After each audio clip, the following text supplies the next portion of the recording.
Bienvenidos a un nuevo vídeo de la serie Revisando la carrera de Psicología, nivel 1.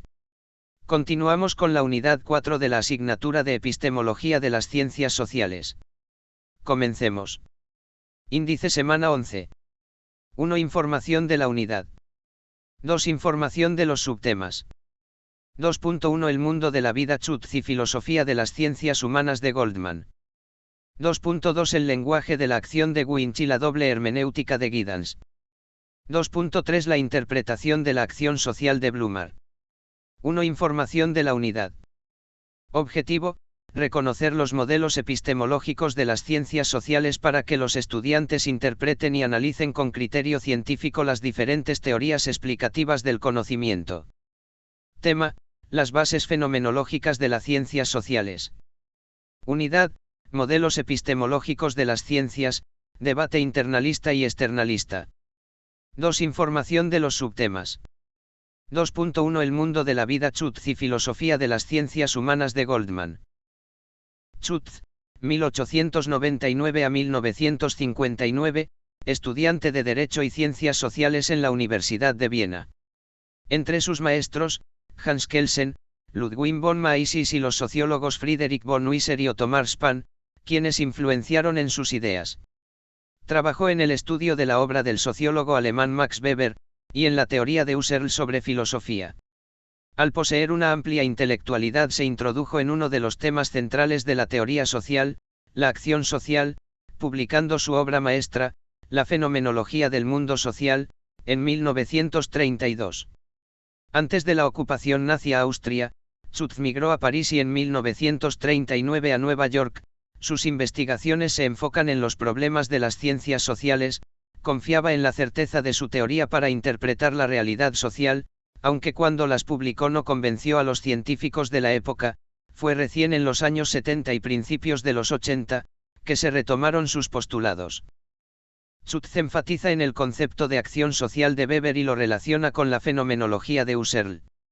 Osorio refiere que Chutz reconoce el trabajo Weber, pero considera que no definió ciertas características de la conducta significativa, no logró diferenciar entre el significado de mi acción y la acción del otro, ni estableció comparaciones entre significado y motivo.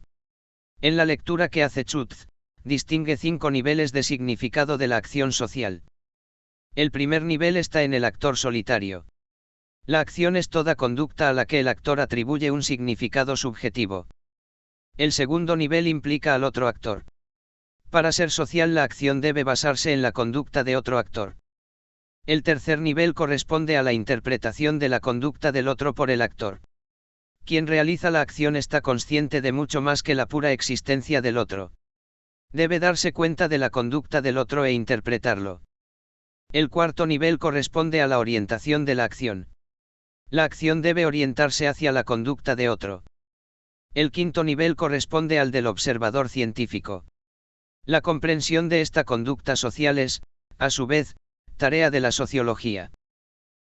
Toda acción inicia en los flujos de conciencia mediados por el pasado, el presente y el futuro, pero se evidencia en el presente vivido.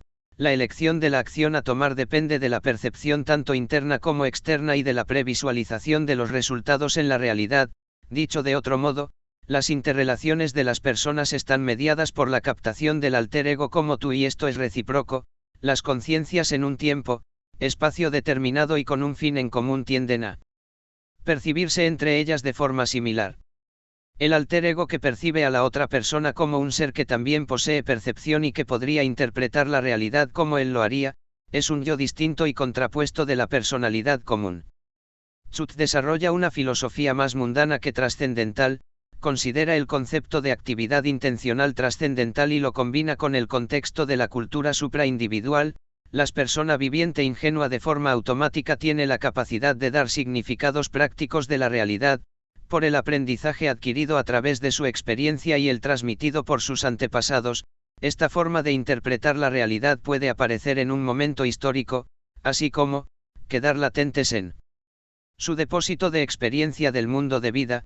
El sujeto actúa en base a su experiencia subjetiva, la intersubjetividad, las perspectivas de relevancias y los horizontes de interés.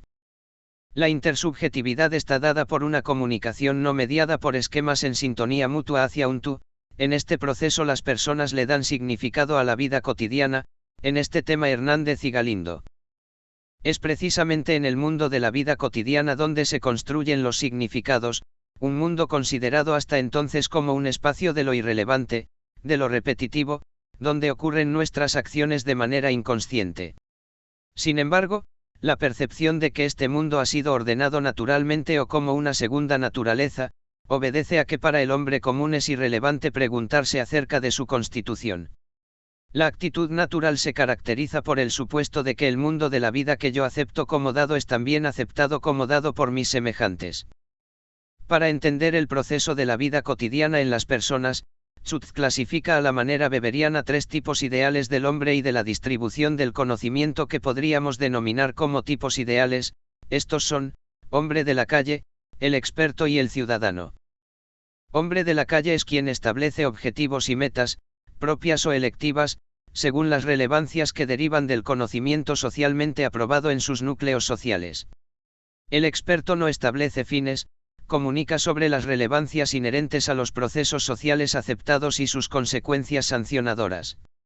El ciudadano procura una plena atención a la vida, sabe escoger los medios y a su vez es un medio para el desinformado hombre de la calle. Las relevancias para las personas suponen que el conocimiento a priori no es problema hasta que el individuo es consciente de la necesidad imperante de entender la situación social por la que atraviesa. Ejemplo, una persona puede trabajar en una fábrica y ver cómo los empleados de otras áreas son despedidos. Esto no es relevante para él, pero cuando sus compañeros de área sufren la misma suerte, se vuelve relevante. El ciudadano que aspira a estar bien informado, entonces, busca reducir lo más posible el margen de irrelevancia. En este sentido, le interesan no solo las relevancias actuales sino también las potenciales, no solo la estructuración ya presencia operante en la actitud natural, no se pregunta por lo que podría o no ocurrir, no indaga las posibilidades abiertas, los riesgos, las potencialidades, las perspectivas posibles. Según Schutz, las relevancias impuestas en el ciudadano, en los planos político, cultural y económico, tienen una valoración directa en el sujeto. El conocimiento debe hacerse consciente disminuyendo las relevancias que se le imponen por el sistema cultural al que pertenece. Solo una fracción mínima de nuestro conocimiento es producto de nuestra experiencia, la mayor parte es cultural y tradicional. Entre los representantes más importantes de la corriente humanista e histórica del marxismo del siglo XX, está Lucien Goldman, 1913 a 1970.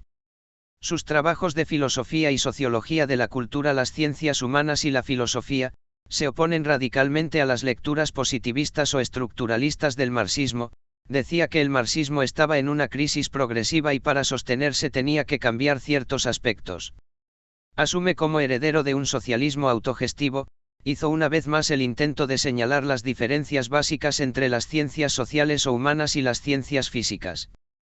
Para Goldman, el pensamiento dialéctico, el socialismo, son llevados por una fe marxista secular, no religiosa dentro de los valores transindividuales. Esta fe se refiere a la confianza en los metas y logros que resaltan en el ser humano, a partir de una acertada toma de decisiones. Esto no es sobrenatural ni transhistórica, sino supraindividual. Goldman postula que las ciencias físicas químicas comprenden un conjunto de hechos externos que se dan en un mundo de ideas esquematizada concretas. Esto origina su objetividad.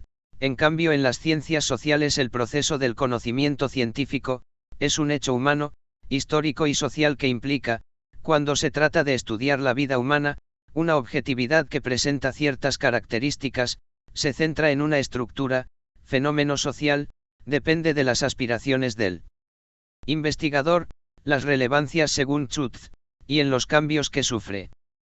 Transformaciones evidentes. Por esta razón el problema de la objetividad se presenta de manera diferente entre las ideologías del investigador. Goldman menciona 4 puntos que ayudan a objetivar estas ciencias. A. Tomar conciencia de que el conocimiento está interferido por los valores de clases sociales en oposición. B. No vacilar en entrar en conflicto con los prejuicios y verdades más evidentes en apariencia. C. usar la duda no solo metódica sino permanente y continua respecto del trabajo de otros investigadores y de los propios trabajos. D. Para juzgar y comprender sus juicios y los de los demás, el investigador debe relacionarlos con la estructura social para captar sus significados y con los hechos que pretende explicar y describir, encontrar en ellos la verdad que puedan contener. El análisis de las ciencias sociales debe cumplir estos indicadores, dependiendo de estos, tendrá más validez para interpretar los fenómenos sociales, sus consecuencias y límites. 2.2 El lenguaje de la acción de Winch y la doble hermenéutica de Giddens. Peter Guy Winch, 1926 a 1997, era un filósofo británico. En su obra Ciencia Social Filosofía, ataca duramente al neopositivismo y defiende la comprensión como método propio de las ciencias sociales. Es considerado uno de los principales representantes de que la filosofía analítica, afirmó que las problemáticas de los hechos sociales van más allá del lenguaje, acuñando el término la sociología interpretativa enlazando la tradición hermenéutica y al programa de naturalización de la ciencia social, término de la corriente neopositivista.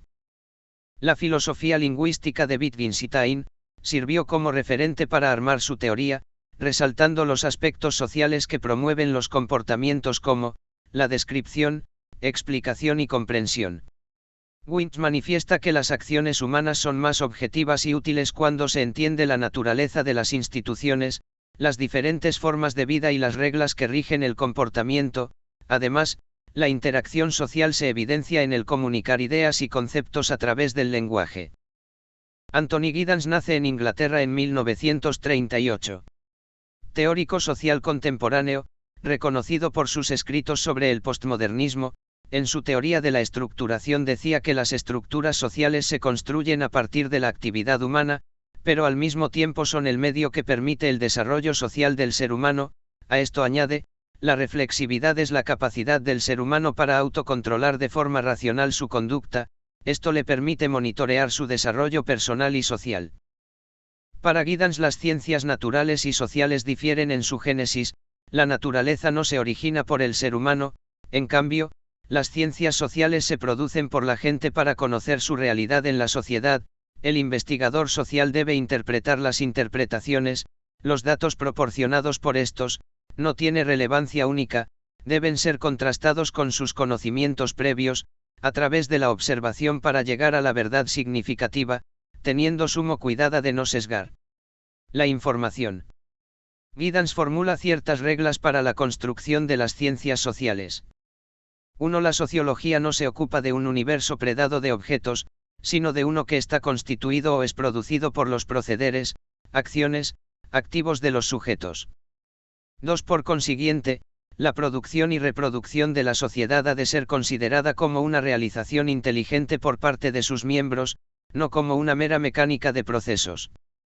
3. El dominio de la actividad humana es limitado.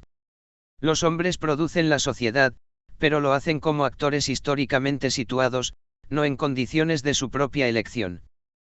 4. El observador sociológico no puede hacer asequible la vida social como un fenómeno, dado, para la observación, independiente de utilizar su conocimiento sobre la misma a modo de un recurso mediante el cual la constituye como un tema de investigación. 5. La inmersión en una forma de vida es el único medio necesario a través del cual un observador puede generar tales caracterizaciones. Llegar a conocer una forma de vida ajena es saber cómo orientarse en ella, ser capaz de participar en ella como un conjunto de prácticas.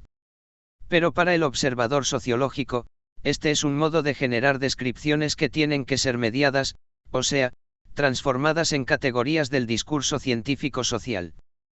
6. De tal manera, los conceptos sociológicos obedecen a una doble hermenéutica. Esto quiere decir, GB, que la sociología se ocupa de un universo que ya está constituido dentro de marcos de significados dados por los actores mismos, la sociología los reinterpreta dentro de sus propios esquemas teóricos mediante el lenguaje corriente y técnico. 2.3 La interpretación de la acción social de Blumar. Herbert Blumar, 1900 a 1987, infundó la corriente sociológica denominada interaccionismo simbólico. 3 son las ideas que fundamentan la teoría de Blumar. 1. Las conductas deriva de la relación de los individuos/objetos. 2. El significado de las cosas para el sujeto depende de su interacción social con otros actores de su entorno. 3. Los significados dependen de la experiencia social del sujeto. La objetividad social no debe separarse por ningún motivo de la subjetividad de los actores. La interpretación de la realidad debe darse, enfocando el punto de vista del actor y no del analista. Los puntos de vista no serán iguales y no debe haber suposiciones de los fenómenos observados. El actor es objetivo, mientras el analista es subjetivo. Esto se evidencia al estudiar el comportamiento de un grupo. La acción de cada uno está condicionada por la de los demás. Interacción, dentro de un espacio delimitado objetiva y subjetivamente. En términos concretos, la búsqueda de las interpretaciones se logra con la captación, por parte del investigador, de los significados que los actores les dan a las situaciones en las cuales viven. Los objetos materiales, las personas y los eventos no poseen significados en sí mismos, sino que el significado les es conferido por las personas. A través de la interacción, los individuos construyen significados en un proceso de constante definición de la situación en la cual viven. Esas definiciones pueden cambiar y ser reemplazadas por otras, proceso que es de especial importancia para la investigación del interaccionismo simbólico.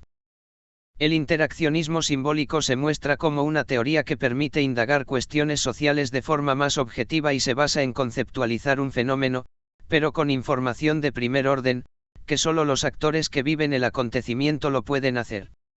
Ejemplo, para conocer la realidad de una institución educativa es preciso encuestar a los involucrados de la comunidad educativa, estudiantes, docentes, autoridades y representantes.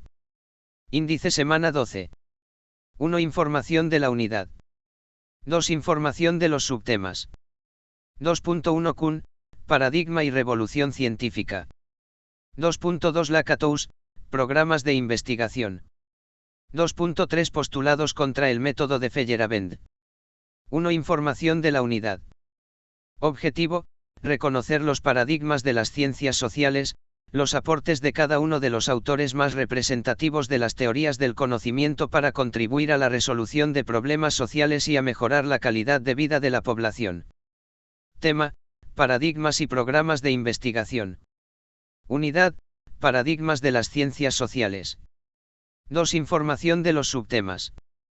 2.1 CUN, paradigma y revolución científica. Antes de empezar, realicemos un breve recuento de las unidades recorridas. Unidad 1, conocimos las bases filosóficas del origen del conocimiento científico y social. Unidad 2, identificamos hitos históricos más importantes e indicadores esenciales. Unidad 3, reconocimos los modelos epistemológicos que nacen del análisis social científico de las diferentes teorías explicativas del conocimiento y en esta unidad, examinaremos el concepto de paradigma de diferentes autores y su importancia significativa para las ciencias sociales. Las opiniones contrapuestas entre las ciencias sociales y las ciencias naturales han sido materia de debate como hemos evidenciado en temas anteriores, sobre todo con respecto al método. Entre los cualitativo y cuantitativo, los investigadores defienden uno u otro. En esta pugna teórica y metodológica se reconoce un término en los círculos académico, que comprende valores epistemológicos y sociológicos. Este concepto es paradigma. Es en siglo XX tras el trabajo de Thomas Kuhn. Thomas Samuel Kuhn, 1922 a 1996, en Cambridge, Estados Unidos, colaboró con el Premio Nobel de Física John Van Vleck, obtuvo su doctorado en física teórica en 1949, trabajó como asistente de docencia en educación general e historia también, fue docente universitario, Berkeley en California, entre 1956 y 1964, Princeton, 1964-1979, 1982 fue condecorado con la medalla George Sarton por parte de la History of Science Society, y en 1983 obtuvo el reconocimiento Ion Desmond Bernal de la Society for the Social Studies of Science.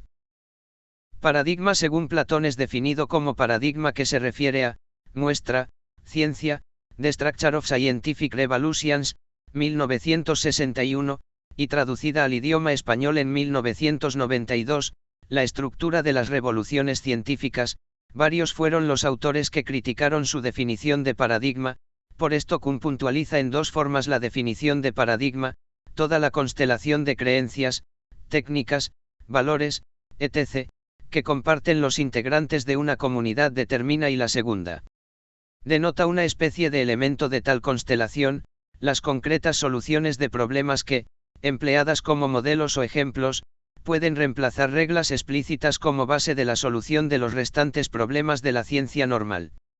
El segundo concepto es considerado controversial por las presuntas consideraciones científicas con sesgos irracionales y subjetivas. Según Kuhn, mediante un análisis de la evolución histórica de la ciencia se evidencia dos tipos, ciencia normal y ciencia revolucionaria. En base a esto, los ciclos a que están sometidas las ciencias a través de la historia se inician con una etapa más o menos prolongada de presciencia o periodo preparadigmático, durante el cual se recogen observaciones casi al azar, no hay planificación ni matrices esquemática.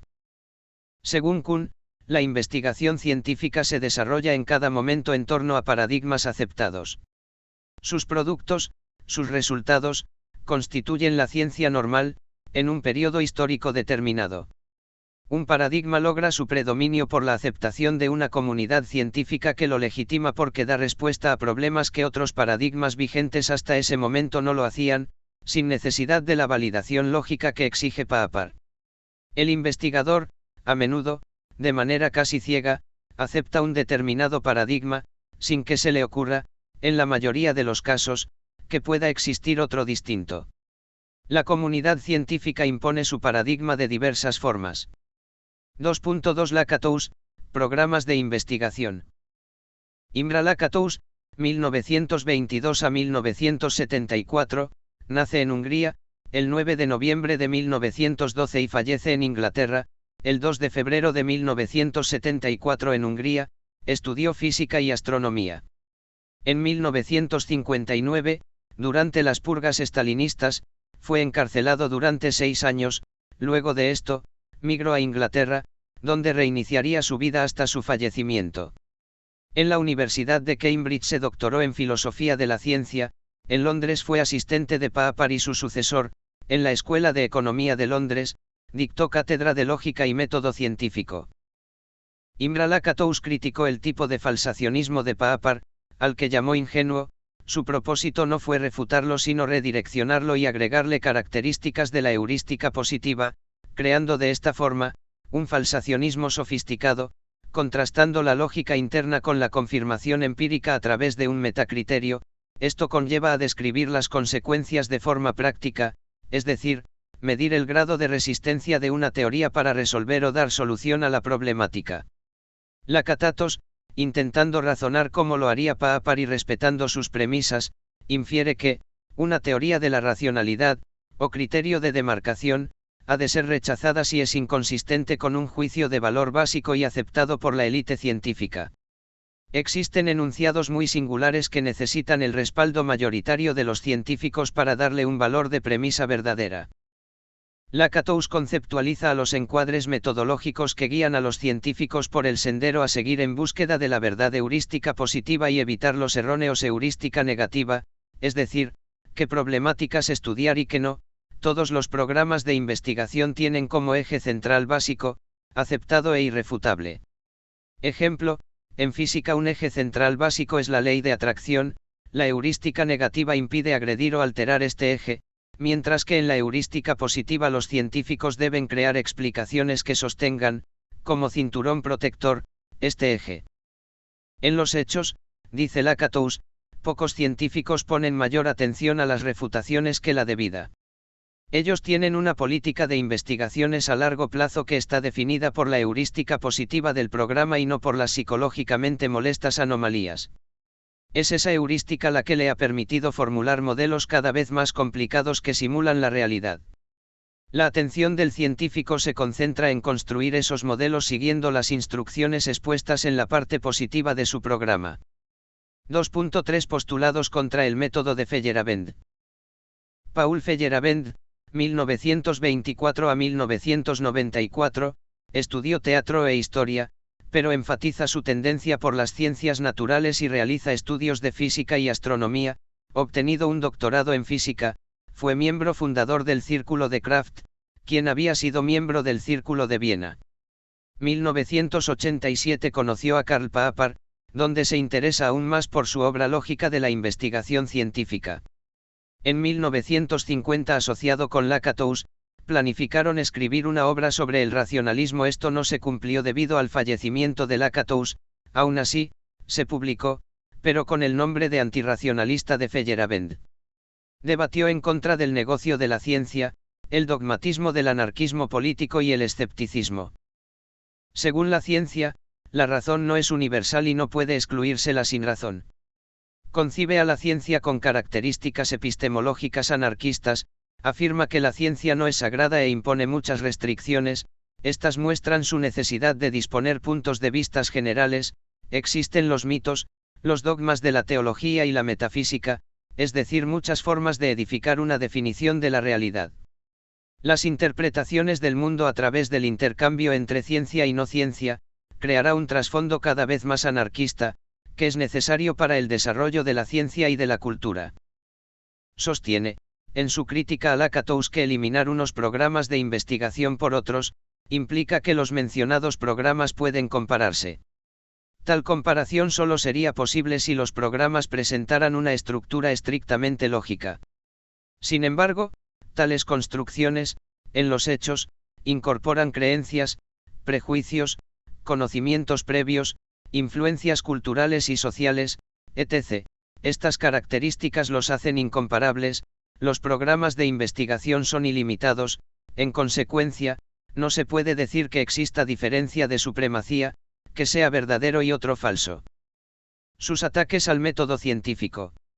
En su libro de 1970 Contra el método, ensayo de una teoría anarquista del conocimiento, se opone a la tesis de que el éxito de la ciencia depende del método, y que se debe buscar un método general para simplificar el conocimiento y que siempre debe ser el mismo.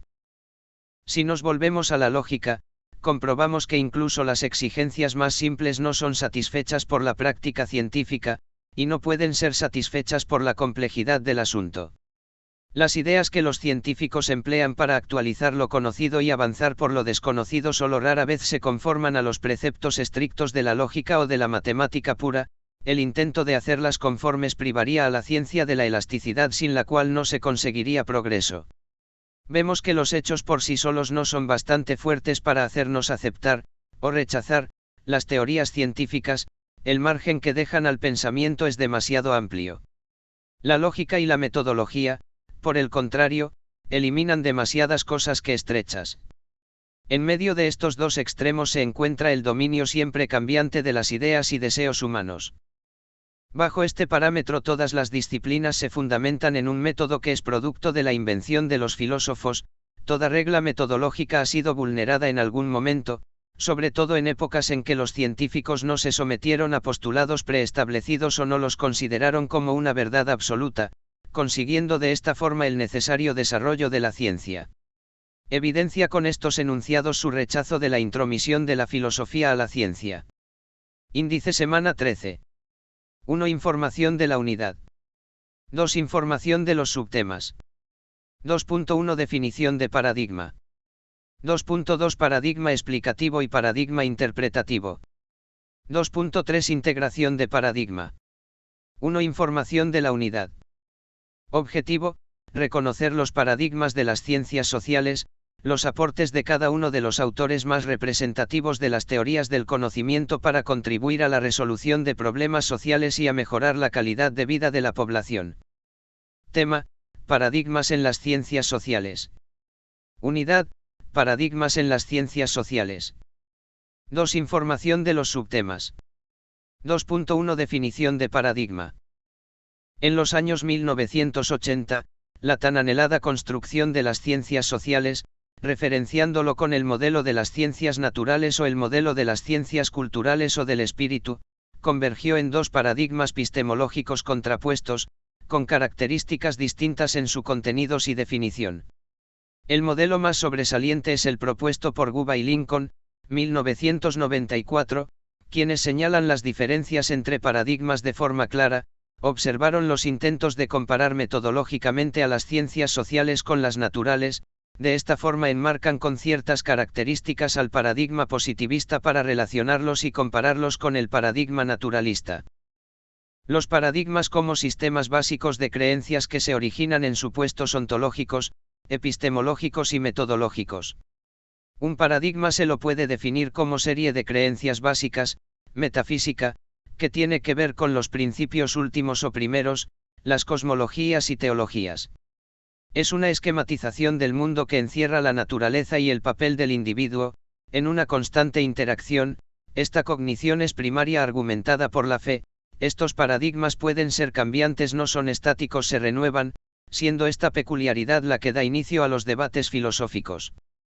Los paradigmas de investigación proporcionan los límites legítimos para el investigador, según afirma Guba y Lincoln, 1994, para conseguir este fin, se debe plantear una serie de 3 preguntas relacionadas por sus respuestas.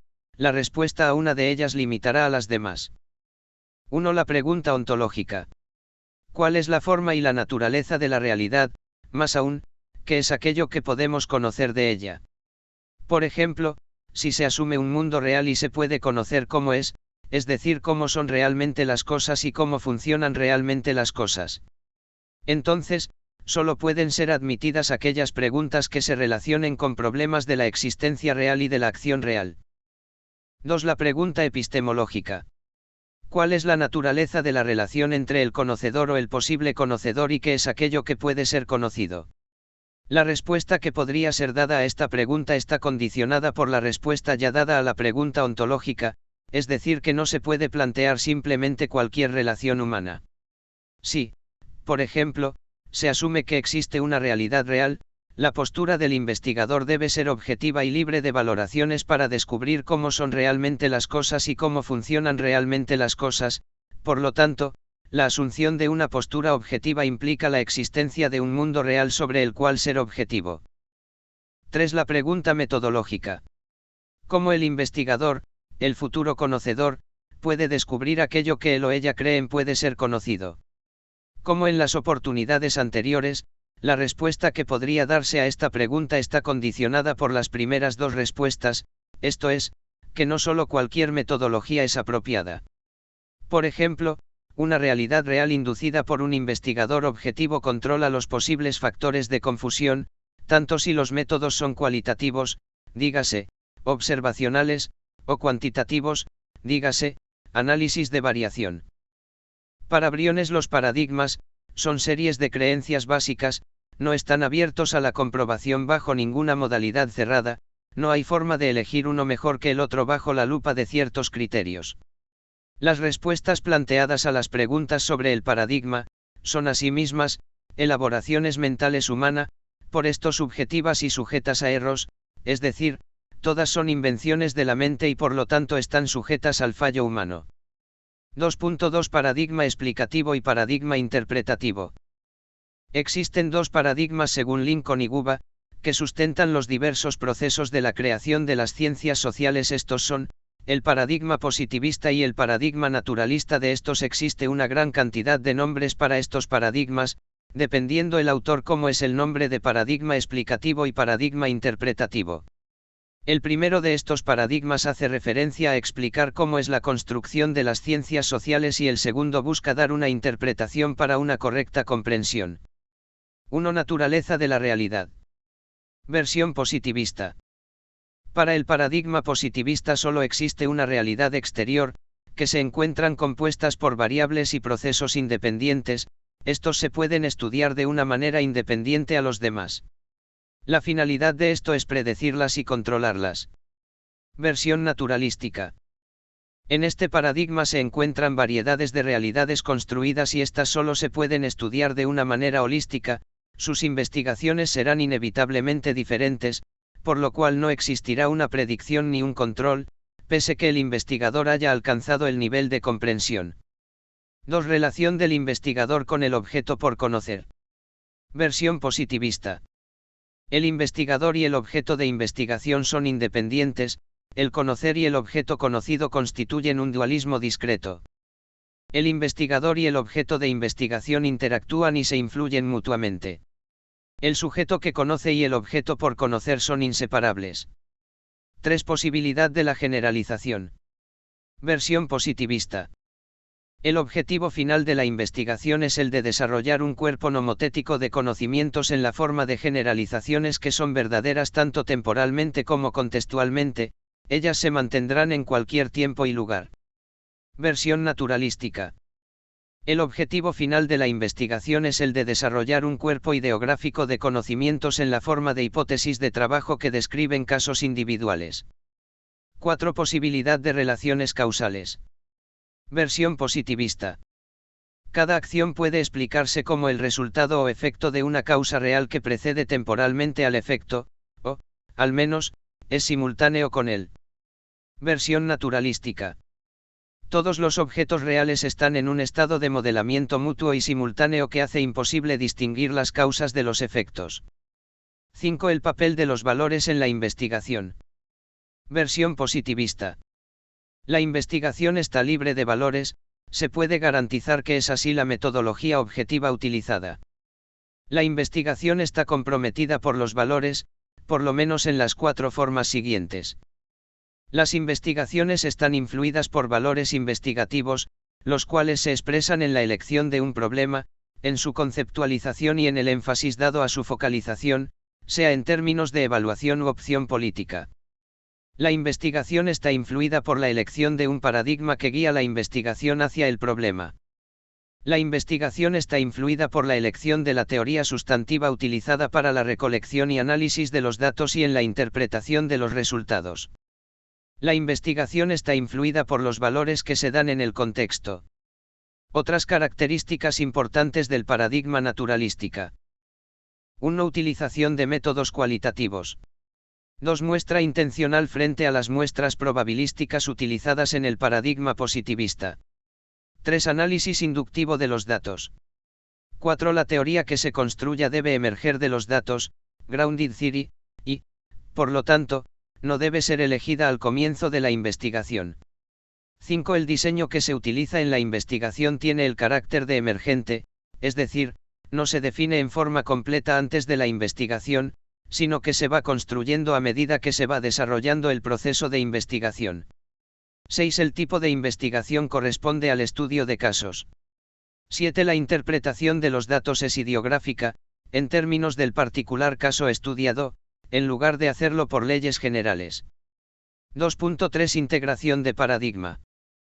Varios son los intentos por unificar los enfoques teóricos de una determinada teoría en sus paradigmas explicativos e interpretativos. Gracias a estos intentos se logró integrar en el plano metodológico lo cualitativo y cuantitativo. Las investigaciones sociales necesitan de todos los componentes relativos al objeto de estudio, para abarcar tanto su explicación como interpretación, con la finalidad de obtener resultados objetivos, en la búsqueda de la verdad científica. En los estudios cuantitativos se buscan establecer, el grado, la intensidad o frecuencia de los rasgos presentes en una variable de un objeto de estudio, además, en la correlación existente entre variables, es decir, en qué medida afecta el cambio cuantitativo de las variables. Ejemplo, número de personas ecuatorianas que migraron a otros países en la crisis de finales de los 90. En cambio, en las investigaciones cualitativas, se trata de indagar cuáles son las razones o motivos y las características o de un fenómeno. Ejemplo, las razones que incidieron en la migración de ecuatorianos en la crisis del ejemplo anterior. La entrevista es un método predilecto de la investigación cualitativa, pero esto no impide que se utilice en las investigaciones cuantitativas, como en las experimentaciones. La entrevista se utiliza antes y después de estudiar la variable experimental, para conocer los criterios, frente al fenómeno, de los sujetos del experimento. En los proyectos cuya metodología es cuantitativa, la planificación es sistemática y detallada. Esto no exime que en el desarrollo se den ciertos cambios, que no pueden ser medidos, para evitar manipulación de las variables, pero sí pueden ser cualificados evidenciados en un reporte cualitativo. En cambio, un método cuantitativo inmerso en una investigación cualitativa, es la triangulación. Ejemplo, en un estudio de caso sobre orientación vocacional, para obtener un resultado fiable, se triangula. Los resultados obtenidos en los diferentes análisis de 3 pruebas direccionan a que el estudiante prefiere tales áreas de profesión. La triangulación es positiva. Por el contrario, si las pruebas no guardan similitud, la triangulación es negativa. Por otro lado, en los paradigmas cuantitativos, explicativo, y en cualitativo, interpretativo, se utilizan definiciones obtenidas del otro. Por ejemplo, en psicología se utiliza la estadística, para conocer datos numéricos sobre un fenómeno, como es el caso de la medición de índice de coeficiente intelectual o el nivel de tendencia a consumir sustancias sujetas a fiscalización. En las investigaciones cuantitativas se utilizan términos relativos a lo cualitativo como, clasificación de grupos por ingreso económico. Índice semana 14. 1. Información de la unidad. 2. Información de los subtemas. 2.1 Teoría derivadas del paradigma interpretativo, el interaccionismo simbólico y la etnografía. 2.2 Teoría neofuncionalista y neomarxista. 2.3 Teoría de la acción comunicativa de Habermas. 1. Información de la unidad. Objetivo: reconocer los paradigmas de las ciencias sociales, los aportes de cada uno de los autores más representativos de las teorías del conocimiento para contribuir a la resolución de problemas sociales y a mejorar la calidad de vida de la población. Tema: teoría derivadas del paradigma. Unidad: paradigmas de las ciencias sociales. 2. Información de los subtemas. 2.1 Teorías derivadas del paradigma interpretativo, el interaccionismo simbólico y la etnografía.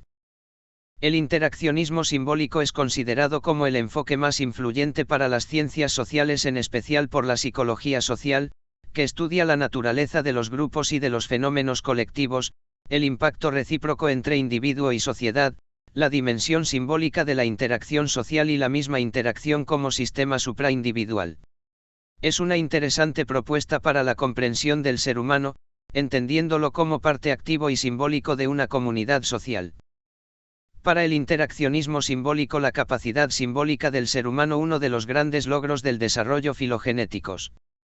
Por medio del manejo fenomenológico de símbolos, los individuos llegan a definir conductas y situaciones, asignándoles significados, y no son solo receptor pasivo de estímulos, ni tampoco un procesador mecánico sin ideas. Esta teoría expone que el sujeto graba, relaciona y expone información significativa común de su entorno, es un organizador dinámico de esquemas. La sociedad, con la que interactúa, es un tejido de interacción simbólica que recíprocamente convierte al sujeto y es convertida. Esto no significa que ambas sean dependientes uno de la otra, puesto que, el sujeto puede percibir la realidad diferente que se presenta. La sociedad está compuesta por persona y está al mismo tiempo esquematizan a la sociedad en su mente. Los principios básicos de la teoría interaccionista social son: 1. En la base del interaccionismo simbólico está el concepto del yo, self. El yo es una especie de lente en la cual refleja el mundo social. A su vez, el yo se forma en la interacción entre el mundo. Una forma específica de interacción social, de especial importancia, es el proceso de socialización.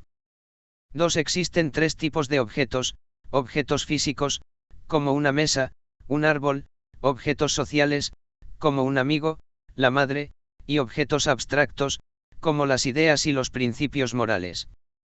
3. Las personas aprenden el significado de los objetos en el proceso de interacción. Pero cada una de ellas puede dar diferentes definiciones de los objetos a los cuales se refiere. Es decir, los objetos pueden tener diversos significados para las personas. Pero para que exista una actividad conjunta es necesario que las personas involucradas en una relación social le asignen los mismos significados a los objetos y situaciones a los cuales se dirigen. 4. En la interacción, las personas también aprenden símbolos que se utilizan para representar cosas de manera consensual. El lenguaje es un gran sistema de símbolos. Las palabras hacen posible todos los demás símbolos. Además, los actos, los objetos y las mismas palabras tienen significado solo porque pueden ser descritos por las palabras. 5. En el proceso de interacción, las personas comunican símbolos y significados a aquellas con las cuales interactúan. Estas los interpretan y orientan su conducta en función de la interpretación que le dan a la situación. 6. Las personas están en constante definición y redefinición de la situación en la cual actúan. La internalización de símbolos y significados como también las expresiones del pensamiento a través del lenguaje aumenta el poder de reflexibilidad que le permite a la persona mirarse como un objeto, darse orientaciones a sí mismo y actuar hacia los otros. 7. Durante la etapa de los juegos, el niño se ve a sí mismo desde la perspectiva de los otros, pues en tal situación cada uno espera alguna acción del otro. Para actuar en ciertas situaciones debe tomar el papel, el rol, de los otros y a medida que sigue su desarrollo personal no solo se ve desde esa perspectiva, sino en términos de las normas, valores y leyes aceptadas por la sociedad. Mead llamó a este yo que toma en cuenta la perspectiva de los otros el yo generalizado, que representa la relación entre el individuo y la sociedad. Las investigaciones de tipo social basadas en el paradigma del interaccionismo simbólico se caracterizan por 1. La investigación debe estar anclada en la realidad empírica. Por tal se entiende la vida social de las personas como ellas la viven y la desarrollan día a día. Respetar esa realidad significa hacer sobre ella el mínimo de supuestos al iniciar el trabajo. 2. Como consecuencia de la anterior orientación, no se requiere partir con un diseño de investigación completamente definido. Tanto la especificación de los problemas de estudio, como las hipótesis y las categorías de análisis de los datos se realizan durante la marcha del proceso de investigación.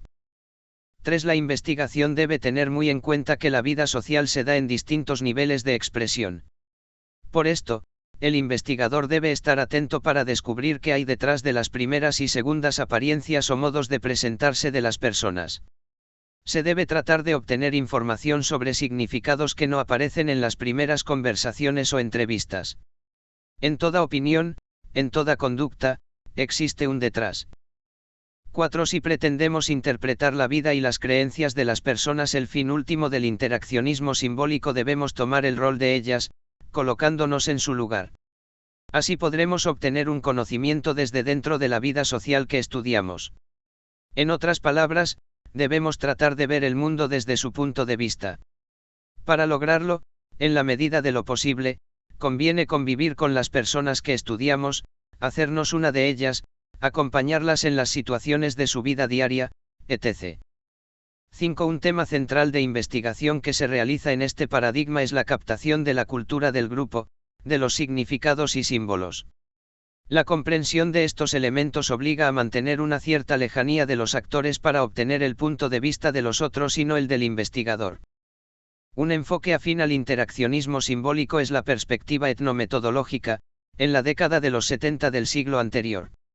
La etnometodología se integra según los argumentos de la fenomenología social de Chudz y del interaccionismo simbólico. Pons afirma que es un modelo para analizar el comportamiento del ciudadano común. Se basa en dos postulados. 1. La consideración de que no existe una separación entre la ciencia social y el sentido común. Los hechos sociales, desde esta perspectiva, no existen de forma separada a la práctica cotidiana, lo cual cuestiona el concepto de los hechos sociales como objetos estables que imponen formas de comportamiento social.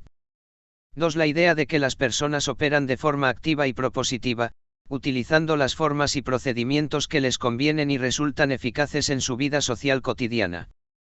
La etnometodología se propone estudiar al mundo social desde lo dado, es decir, desde sus contextos de ocurrencia y de producción.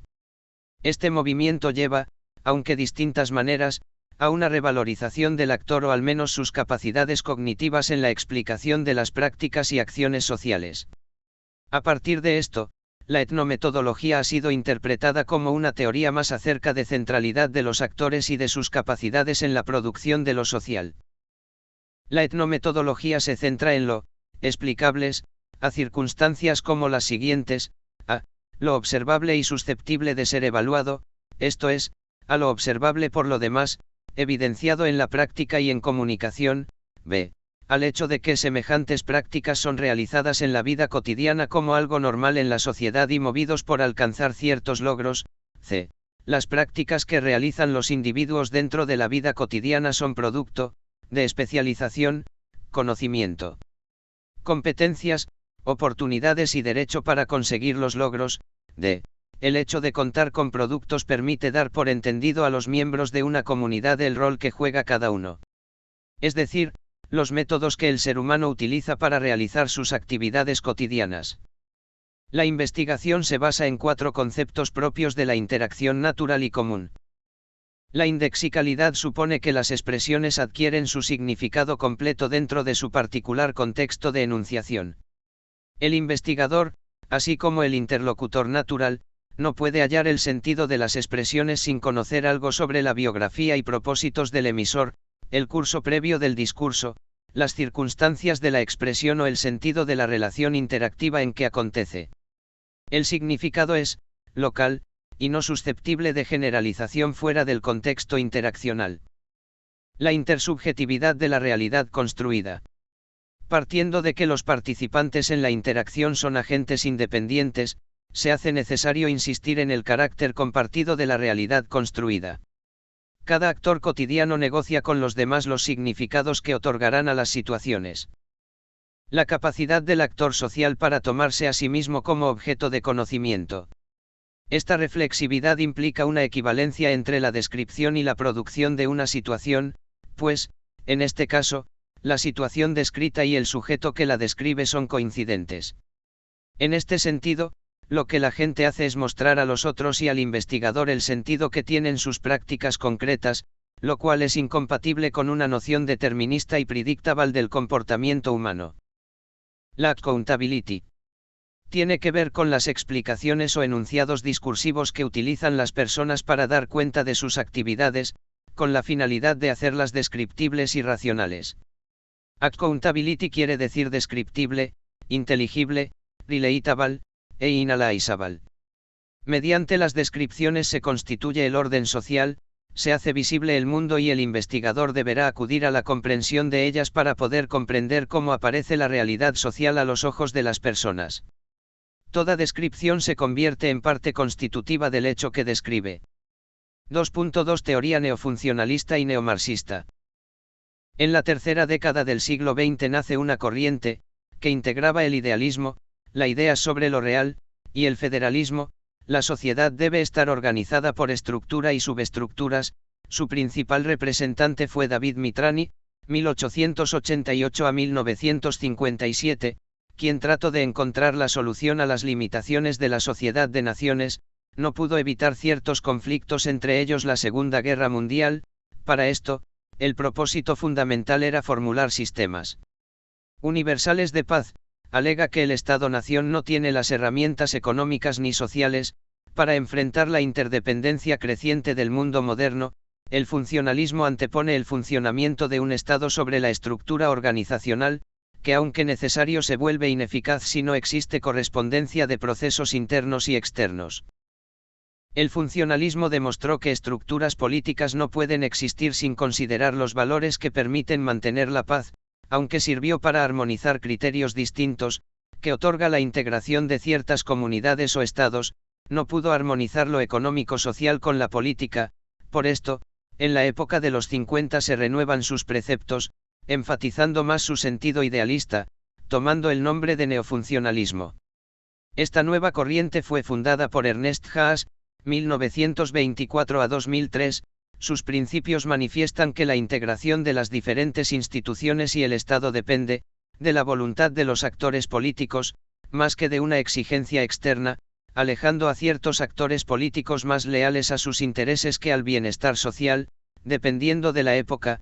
Con respecto a esto Vieira afirma: en los comienzos de la integración europea, los neofuncionalistas introdujeron la idea de que el ser humano no obraba siempre por razones altruistas, y es por ello que la eficiencia de la integración en numerosas ocasiones, dependerá del grado esperado de beneficios más bien que de los propósitos. Otra corriente que trató de integrar ciertos paradigmas de las ciencias sociales es la neomarxista desarrollada Erik Olin-Wright, 1947 a 2019, renovó la teoría de las clases sociales, contrastándolos con los cambios históricos en el capitalismo contemporáneo. Consideró en su teoría las relaciones sociales de producción, bienes de capital, y los bienes de organización, autoridad. Realza la interacción de la propiedad del capital, el manejo controlado de los recursos productivos, así como la propiedad del conocimiento, con lo que dibujo un esquema de clases sociales compuestas por 12 categorías, presentadas a continuación. Clase social neomarxista. Personas propietarias. 1 capitalista, categoría A. 2 pequeños empresarios, categoría B. 3 pequeña burguesía, categoría C. Personas asalariadas. 4 directivo / experto /A, categorías D y G. 10 trabajador / experto /A, categorías F y G. 5 directivo / semiexperto /A, categorías D y H. 6 directivo / no experto /A, categorías D y 7 supervisor / experto /A, categorías E y G. 8 supervisor / semiexperto /A, categorías E y H. 9 supervisor / no experto /A, categorías E y 10 trabajador / experto /A, categorías F y G. 11 trabajador / semiexperto /A, categorías F y H. 12 trabajador / no experto /A, categorías F y. Esta perspectiva de clases sociales neomarxista, simboliza una forma de estratificación social medida con categorías laborales, de nivel de estudios o de ingresos, considera las relaciones de propiedad y control sobre los recursos productivos y ayudar a comprender los procesos que originan las brechas que agrandan la desigualdad, por ejemplo, en temas referentes sociales como la salud. Aunque los cambios actuales son vertiginosos, esta clasificación presenta una alternativa de estudio para el científico social. Se espera que los estados, en lugar de luchar por el poder, defiendan los intereses sociales. Las decisiones estatales deben ser el resultado de la cooperación interinstitucional, debe existir un interés nacional fijo y común. Disminuir las preferencias de los actores políticos es necesario y debe ser reemplazado por los valores humanos. 2.3 Teoría de la acción comunicativa de Habermas. La teoría de la acción comunicativa es una obra del filósofo y sociólogo alemán J. Habermas, que aborda la teoría de la acción y su fundamento racional, conceptualiza 3 presunciones claves: desarrollar un concepto de racionalidad sobre los postulados subjetivistas e individualistas de la filosofía y teoría social moderna, elaborar una nueva concepción de la sociedad en 2 niveles integrando los paradigmas de sistemas y mundo de la vida y desarrollar una teoría crítica de la modernidad. Presentadas a continuación. Análisis de la racionalidad. Habermas se propone reinterpretar el análisis de la racionalidad, intentando ampliarlo a una dimensión social en torno al fenómeno de la comunicación en la interacción humana. La idea es dotar a la sociología con características capaces de explicar las modalidades estructurales que establecen el comportamiento de los individuos, sobre todo a nivel de los planos simbólicos como clave de la acción.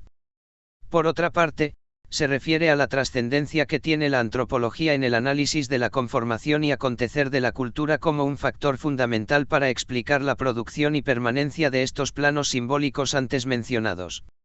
Habermas denomina como de correspondencia entre las ciencias sociales y los subsistemas sociales. Puedes pausar el vídeo para analizar la gráfica. A igual a adaptación, G igual a consecución de fines. Y igual a integración, L igual a mantenimientos de patrones estructural. A partir de este análisis, Habermas denota una racionalidad que permite cuestionar la veracidad de ciertos saberes racionales en las sociedades. Formas y tipos de argumentación que son posibles de establecer con sus respectivas consecuencias asociadas, y lo aplica para comparar la forma de comprensión mítica con la comprensión moderna del mundo.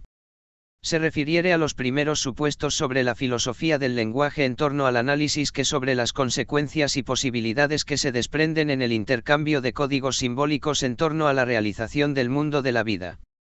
Los actos comunicativos y los mundos de la vida están relacionados.